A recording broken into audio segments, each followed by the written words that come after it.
गजाननं भूतगणादिसेवित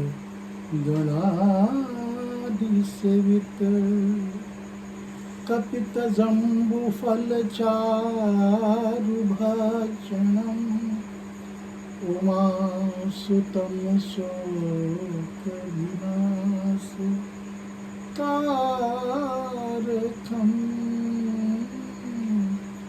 नमामि विघ्नेश्वर पादपंकजम्। विगत वर्षों से हम सभी प्रेरणाप्रद रामचरितमानस के माध्यम से कथा का श्रवण कर रहे हैं। अपनी भौतिक बाधाओं को दूर करने के लिए, अपनी भौतिक व्यथा को दूर करने के लिए अयोध्या कांड के हम लोग प्रभु राम के चरणों में हैं। मां जानकी और प्रभु राम अपने पिता तुल्य सुमंत महाराज को विनम्रतापूर्ण आग्रह, अपने तर्कपूर्ण पौराणिक बातों को सुनाकर, अपने वंश के इतिहास को सुनाकर उन्हें आश्वस्त कर रहे हैं। सुमंत जी अवध लौटने के लिए तैयार हैं, रथ पे बैठ रहे हैं। रथ का घोड़ा जाने के लिए तैयार नहीं, हिनहिना रहा है। रथ हाकऊं है राम तना, हेरी हेरी हिनहिना। देखी निषाद विषाद बस, धू नहीं शीस पछताई। इस दोहा का बड़ा ही सुंदर संदेश है। राम सामान्य मनुष्य नहीं है, लेकिन वो संपूर्ण अपने लीला काल में कभी यह किसी को आभास नहीं होने देते हैं कि मैं भगवान हूं। जिन्हें देखकर जानवर नहीं जा रहा है, रथ को हाँक रहे हैं, घोड़ा आगे बढ़ने को तैयार नहीं, वो प्रभु राम को देखकर हिनहिना रहा है। मानो वो संकेत दे रहा है कि प्रभु, अवध में मेरी क्या आवश्यकता है? मेरी आवश्यकता तो आपके चरणों में है। आप जहां रहेंगे मैं रहूंगा। यह प्रेरणाप्रद। जब प्रभु राम के आदर्श, प्रभु राम के जीवन शैली और प्रभु राम के व्यक्तित्व को देखकर एक जानवर भी उन्हें नहीं छोड़ना चाहता, फिर मनुष्य की बात कौन करे? तब अवध के लोगों की क्या स्थिति हुई होगी? यह देखकर निषाद को बड़ा चिंता हुआ। वही निषाद समझ गया कि सामने जो खड़े हैं वो सामान्य नहीं, यह दुनिया के मालिक है। और दुनिया के मालिक के चरणों का दास बनना अपने आप को सौभाग्यशाली समझना है। वो अपने सर को ठोक रहा है, अपने सर को ढूंढ रहा है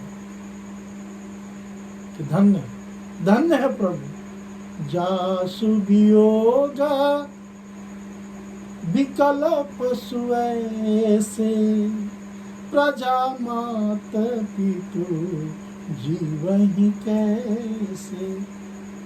जिसे देख कर घोड़ा नहीं जा रहा, उस अवध के लोग, उस अवध की प्रजा, इनके माता पिता कैसे जी रहे होंगे? संभवतः हो सकता है कि हवा के बगैर वो जी लें, संभवतः हो सकता है कि जल के बगैर कुछ दिन जी सके, लेकिन ऐसे राम के बगैर, जानकी के बगैर वो कैसे जी सकते हैं? बरबस राम सुमंत पठाए, और सुर सरि तीर आप तब आए।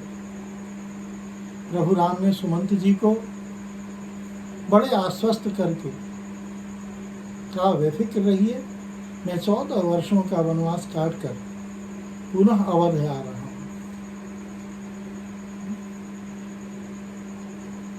और प्रभु राम आगे की ओर बढ़े, सुरसरी माँ गंगा के पास आए। बड़ा ही रोचक यहाँ का प्रसंग है। भगवान राम गंगा के तट सुरसरी पर आ रहे हैं और वहां का घाट का मालिक केवट है। केवट से बड़ी ही विनम्रता तो उनके कूट कूट कर भरी हुई है। उनके शब्दों में मिठास, मधु जैसी शब्द वह केवट से कह रहे हैं। लेकिन केवट क्या कह रहा है? मांगी नावना केवट आना, कहीं तुम्हारे मरम में जाना। चरण कमल राजा कहूँ सब कहीं, मानुष करनी मूरी कछुआई। हे प्रभु, आपने नाव को मांगा है, आपने केवट को नहीं मांगा है। मांगू नाव न केवट आना। तो नाव है, आप उस पार चले जाइए। यहां दो भक्तों का आध्यात्मिक युद्ध चल रहा है और बड़ा ही अनुकरणीय है, बड़ा ही सुंदर है। मां गंगा भी बेचैन है, हिलोरे मार रही है। मैं अति भाग्यशाली हूं, आज भगवान का चरण हमारे मस्तक पर होगा, मैं धन्य हो जाऊंगी। ऐसा मौका कभी आता है क्या? इधर केवट ने कहा कि अगर आप सुरसरी हैं, आप गंगा हैं, महान हैं, मैं भी कम नहीं हूं। आज मैं देखता हूं कि भगवान आपके मस्तक पर पहला चरण रखते हैं या हमारे कठौती में हमारे पूर्वजों को हमें पवित्र करते हैं। उनका प्रथम चरण केवट को धन्य करता है या प्रथमतः वो गंगा को कर रहा है? पहला प्रश्न उसने डाल दिया केवट ने। मांगी नावना केवट आना, कहीं तुम्हारे मरम में जाना। एक आधार ढूंढ रहा है। वो आधार कैसा है? वो कह रहा है कि आपके मरम को मैं जानता हूं कि आपने पाषाण पे चरण रखा, वो नारी हो गई। अरे यही तो मेरी जीविका है।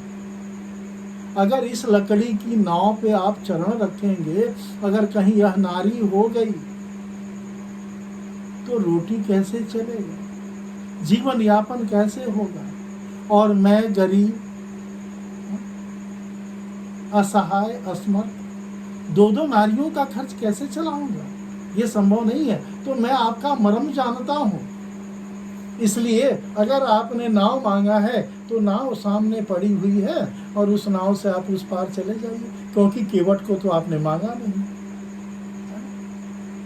कह रहे तुम्हारे चरण कमलों की धूल के लिए सब लोग कहते हैं वह मनुष्य को, जब वह पत्थर को मनुष्य बना सकती है तो ये काष्ठ की नैया को क्यों नहीं बना सकती है?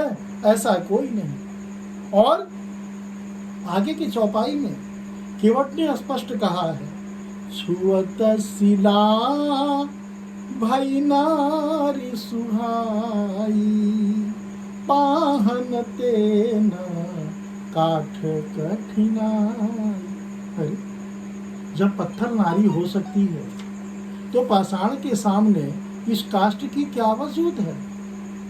ये तो एक पल में नारी हो जाएगी।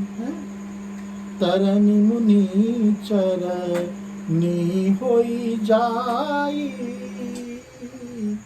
बाट परई मोरी नाव उड़ाई। जिसके छूते ही पत्थर शिला सुंदर स्त्री हो गई। मेरी नाव तो काठ की है, काष्ठ की, पत्थर से कठोर होता है। मेरी नाव तो मुनि की स्त्री हो जाएगी और इस प्रकार मेरी नाव उड़ जाएगी, मेरी जीविका समाप्त हो जाएगी, मैं लुट जाऊंगा, दिन दोपहरिया में लुट जाऊंगा।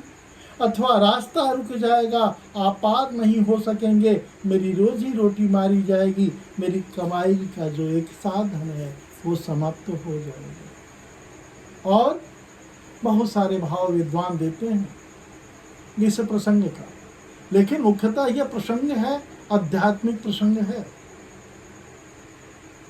देव सुर सरी और दूसरा एक सामान्य मलाह निषाद केवट, जो नाव ही उसकी जीविका है। भक्त से भगवान भी हारे हैं।